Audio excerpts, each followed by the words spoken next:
Rich, and I'm here with the latest F1 news. Now, today is kind of a big day for a few drivers and the teams because they're embarking on the post-season test. Now, this is quite a common thing going on within Formula One. After the Abu Dhabi Grand Prix, they have a test straight after it, pretty much. They've got a day in between.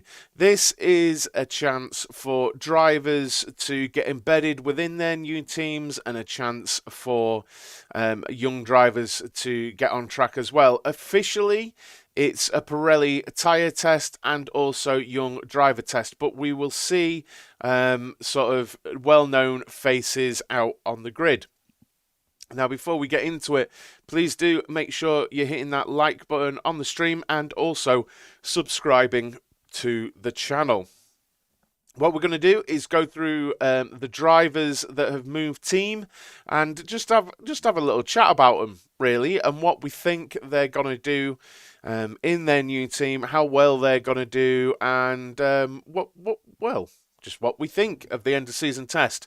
Now, I've been to a tyre test before, and it really is about the team having a program and them really sticking to it and doing very specific things, as well as Pirelli will have asked them to do certain things. So you might see an Alpine only on one compound, you might see an Aston Martin only on another compound and doing certain amounts of runs and things like this, but any running is valuable for an F1 team, so it all helps very much, even with a view to next season. So let's look at the first driver here. It's Nico Hulkenberg in his Haas overalls, obviously taking the spot of Mick Schumacher in the team for next season, and he's already been out on track this morning. Now, Nico Hulkenberg, I've done a couple of videos on Nico Hulkenberg, him coming back into F1. Now, I think everyone's fairly on board with the fact he is what you would call a safe pair of hands. I'm just moving myself, so I look like I'm looking over there at him, kind of. Safe pair of hands, but there is Nico Hulkenberg in his Haas outfit. Now, how you doing, Dan? Good morning. I wonder where Haas will be next season. Are they going to take a step forward? Because can you see it on him? I think just where my head is, actually. So just here, MoneyGram are a huge sponsor, a huge new sponsor for Haas, which apparently, so they say, it will allow them to spend up to the spend cap, the cost cap, for the first time.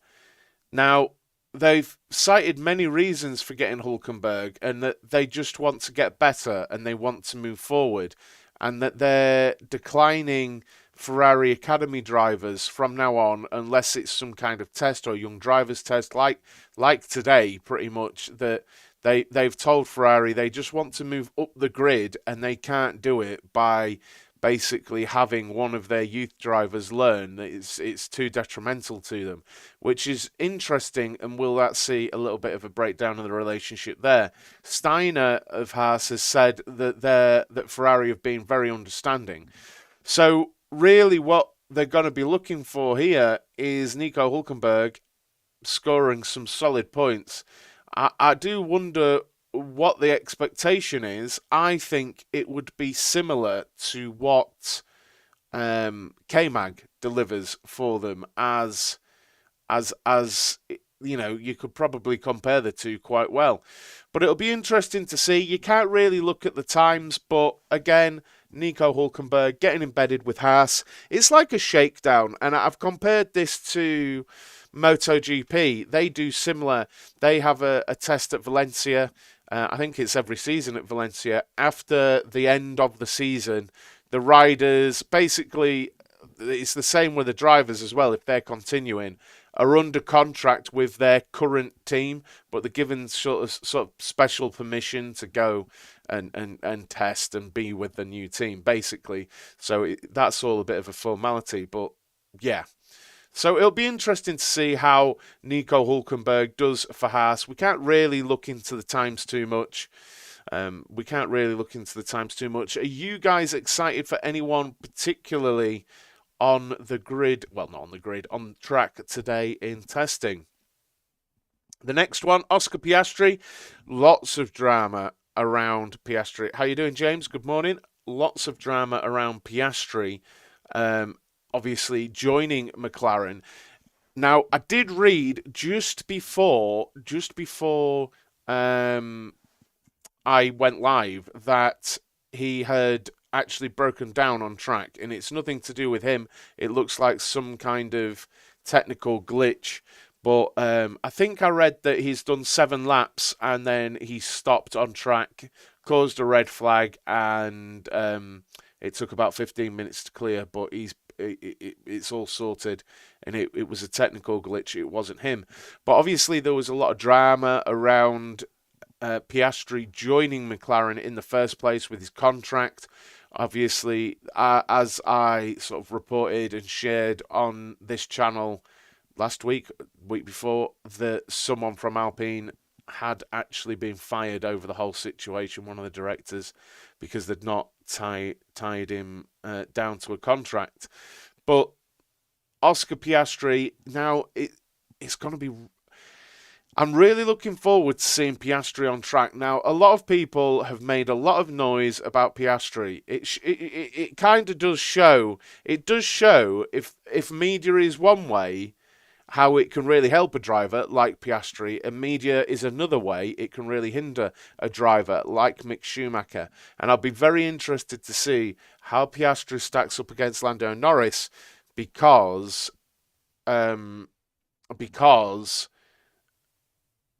everyone rates Lando Norris so highly, right? When will it start? It's already started. It already started, I think, a couple of hours ago now. All seems quiet today. Yep, not much. I can just share the news, Charlie. I'm sharing the news. Who's excited to see Oscar Piastri? How do you think he's going to stack up against the Lando Norris? Do you think he's going to do well? How can I watch it? No idea. Not here. No idea. But this picture is from it. I've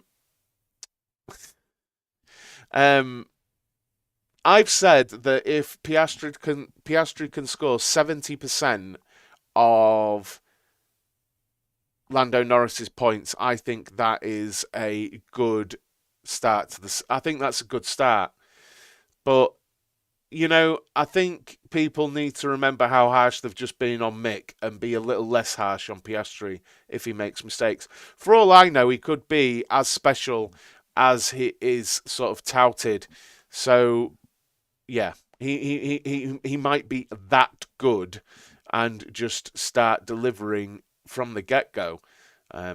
He's got the pedigree, but so did Mick Schumacher, and people didn't like him. And yes, I'll keep banging that drum. The next one, Pierre Gasly into the Alpine. There he is, look. This is. I think this is a good move for all involved. Now, people made a massive thing over the fact Ocon and Gasly, don't get on. But at the end of the day, they've never had to work together. And if it's just in passing, then what's it matter?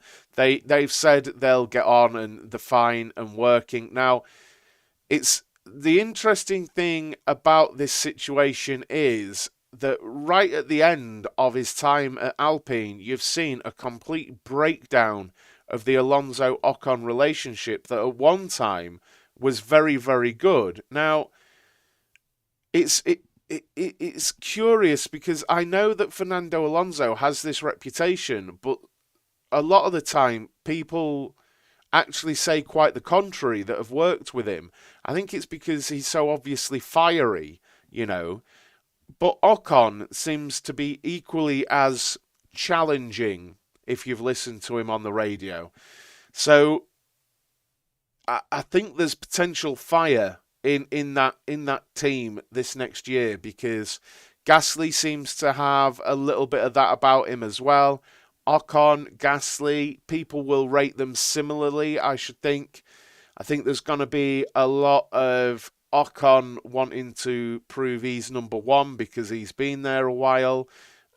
And I don't know. I feel like that's going to be a difficult one to manage, even if you take away the sort of opinion beforehand that they didn't get on. I think even putting those two together could potentially be a fiery mix. I think they've both got fun attitudes, but in the heat of the moment, they can both definitely have that fire about them, that can really grate on others. But what do we think? How do we think Gasly is going to stack up against Ocon? Do you think he's going to beat him? Do you think it's going to be similar? Or do you think it's going to be the season where Ocon really shows how fast he actually is? Because when I did my driver ratings the other day for the entire grid, a lot of people decided that Gasly in the right car is a title contender, and I'm not going to lie, I don't think is that good. I don't think he's Max Verstappen, Lewis Hamilton, Charles Leclerc level, but I was surprised so many held Gasly in such high regard. I wonder if that's somewhat. I do wonder if some people have played F1 Manager and is an absolute beast on that, so they've taken that into real life and whatnot. But I don't know. How you doing, John? How you doing? We're just having if you're new into the stream, guys, we're just having a little rundown of the drivers who have moved team and what they're doing today in the testing. So in Abu Dhabi today, they're doing the postseason test, which is half Pirelli tyre test and half young driver test. But I'm focusing on the drivers that have moved. We've already had a little look at Piarsti, and I'm not sure who the first one was that I looked at. Hulkenberg. There we go. Hulkenberg. But now we're just having a little look at Gasly. And yeah, I'd like to throw that out to you guys. How good is Pierre Gasly? Who's better? I want people to let me know in the chat what you think. Ocon or Gasly? Which is better? Because we really need to get this chat moving as well, because nobody's chatting. A little bit of coffee. We need coffee. So, who do we think is better, Ocon or Gasly? Let's take out the fact it's going to be Gasly's first season with a team. Who do you think scores more points? Interested to find out. I'm very interested to find out what you think. Now, let's have a look at the fourth here. Very close. I'm going to say Ocon. Marcus thinks Gasly. I think Gasly is better than Ocon, but it will be good to see. There we go. There we go. Some people let us know. It's a bit split, but in favour of Gasly there. Now, this guy is very, very highly rated. This Nyck DeVries is a driver I've wanted to see on the grid for years. Now, if you think of all the hype that's been surrounding Oscarpiastri, think probably, 4 years ago, if not a bit more, that was Nyck DeVries. And Nyck DeVries has just been on the edge there of a drive, really, in Formula One for a while. I think he went away. I think he won the Formula E title while he was sort of the Mercedes reserve driver. And I think that's kind of been his problem. That throughout, when he should have been breaking through, Mercedes had to make a choice, really. They had just coming up behind Nyck DeVries, they had George Russell. George Russell got placed. They've obviously done their own assessment internally and decided that George Russell was the better option to place at Williams. And Nyck then has to contend with the fact that in the Mercedes team, it was Lewis Hamilton and Valtteri Bottas both delivering as they should for a long, long time. So I think Nyck DeVries has just been a victim of circumstance and other people's success, where would you have placed him? And I'm really glad that he got the drive at Monza and got to show what he's capable of, because by all accounts and from what I've seen of him, he seems a really nice guy that's just waited for his chance. And he's gotten it now in AlphaTauri. Now, again, I would honestly think that Nyck DeVries would beat Tsunoda, because it's going to be Tsunoda, isn't it? That's his teammate at AlphaTauri. I'm positive. I would think Nyck DeVries will should wipe the floor with Tsunoda. Now, the only caveat to that is Tsunoda's now had, is it 2 seasons in the team? He's had 2 seasons in the team. And he's embedded within Formula One. He knows how the team works. He's done plenty of driving recently. And that may help Tsunoda, but I think Nyck DeVries is by far the better talent. I really, really do. And I would be shocked if Tsunoda outscored Nyck DeVries over the season next season, because he came through. I think he won the F2 title. I think he won the F3 title. He's got the same CV as a similar CV, sorry, to Oscarpiastri, to George Russell, to Mick Schumacher, those types of guys. So he definitely deserves a shot. He deserves a shot, and I think he could be one to watch if AlphaTauri can deliver the car, because really their car, it really doesn't seem to have been good this season, does it? They've been really indifferent a lot this season, have AlphaTauri. I seem to recall at the start of the season they started quite strongly, but later on they've just gone nowhere. I feel like. But it'll be interesting to see. Tomorrow, I'll probably do a full rundown of this test in the morning show. I'll probably do, compare times and how they did. We can't really read too much into time, but we'll have a look at it. Now, there's Nyck DeVries. And the final driver in his new car is my personal favourite, Mr. Fernando Alonso. He couldn't wait to see the back of Alpine. Now, interestingly, well, is it interesting? I don't know why, but the Aston Martin is completely unbranded. It's completely unbranded, which is curious. And you can see there Alonso with a special sort of testing helmet look, actually. I've just noticed the paint on it it's not got any sponsors on. Now, is this because the sponsors literally paid up to the end of the Abu Dhabi Grand Prix and they've not paid for the privilege of being on either his helmet or the car for the test? I don't know, because when we look at the Haas, when we look at the Alpine, they've got sponsors on. So it was kind of funny to see it's completely unbranded. That is this year's car, though. Is it AMR 22? It is this season's car. I'm not sure whether he's in Vettel's or Stroll's car, but and I actually don't. Is it Drugovich? Is Drugovich driving for them today? I haven't actually seen the full lineup of drivers. I did have a look for the full lineup of drivers, but I couldn't see them anywhere. I wonder if you can bring up the live timing. Let me have a look while I'm live. Testing live timing. Ocon,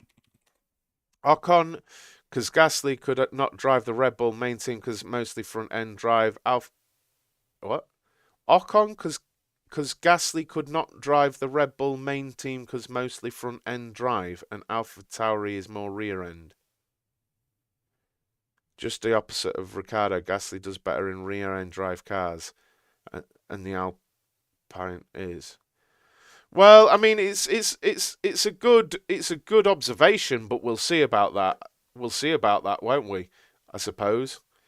I'm just seeing if live timing's working at all, because I don't know if it is. If they're sharing live timing, I've just opened it up just to see if I can get any data now.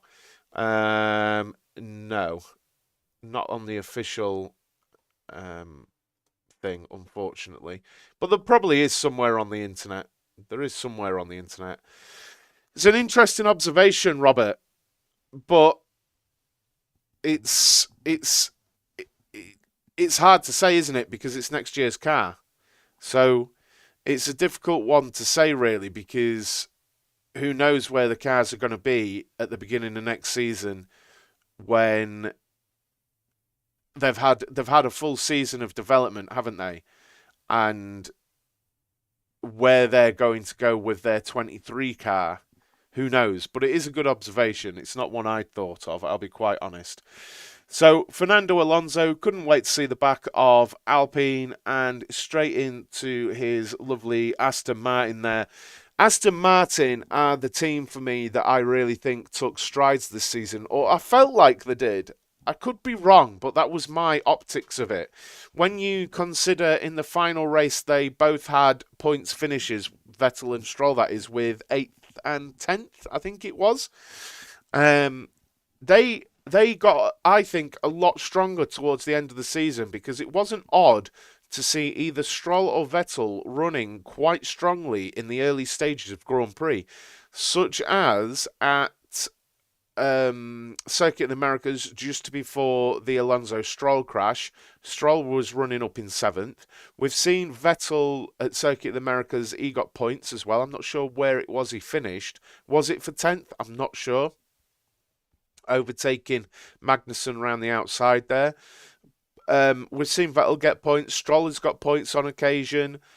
And I feel like they've got stronger towards the end of the season. This is a team that is invested heavily in their home base. And I think I'm going to check on this and make a video about it. But I think the Aston Martin new wind tunnel and everything is in effect from this season coming. So they're going to be in their new state-of-the-art factory, all ready to go, as Fernando Alonso joins, which means he may see some of the positives for it. I feel like it might be a little bit early for Fernando Alonso, but I still feel quite strongly Fernando Alonso, with how he is, will get more. This is going to sound harsh, but I think he'll get more out of that car than Vettel did. I just have that feeling about him. I don't know why my green screen is doing that. But I feel like he'll get more out of the car than Vettel did. What do we think about that? Do you agree? Do you disagree? I feel like he'll eke more points out of it if they're there to be had, because I still feel like when you watch, well, he's proven it. He's proven it anyway a few times this season. When you watch Fernando Alonso, his racing is still absolutely on point. Absolutely on point and right up there, because he's had some staggering races this season. Circuit of the Americas one, but he's had a couple. Did he do it in Brazil as well? A crazy performance? I'm trying to think. But he's had 2 really recently that were really strong. Please do smash a like on the stream, guys. And also, if you're new here, welcome. My name's Rich. This is TSKF1. I'm live every Monday to Friday, 9 a.m. for about 30 minutes with the latest F1 news and different videos throughout the week when something interesting pops up within F1. Please do make sure you're subscribed in the bottom right-hand corner. Actually, somewhere around here, you should be able to subscribe, I think.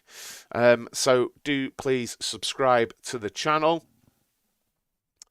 But there we go. They are the 5 drivers taking part in testing today. Pirelli tyre test, structured thing. Pirelli will have given the teams and the drivers parameters and what they want them to do and achieve with these tyres. So the teams will be doing certain runs, very, very specifically for Pirelli. And they get paid a certain amount as well by Pirelli and Formula One and that for taking part. And also a young driver's test. I've seen Jack doing, obviously on the cover photo, he's in the Alpine as well. I would have to guess that Drugovich is driving the other Aston Martin. And I'm not sure with the other teams who is taking part. But there you have it. There's the little roundup. Do keep an eye out on things today. But that's all I've got to chat about this morning, guys, and there's not much chat going on in chat, so we'll leave it there. Thank you very much for joining me. I will be going live on Facebook Gaming with F1 Manager and the Spa Grand Prix very, very shortly at Pit Lane Sim Racing, so do go check that out. But please do make sure you've liked the stream and also subscribe to the channel, and I will see you first thing in the morning. Cheers, guys. See you later. Bye-bye.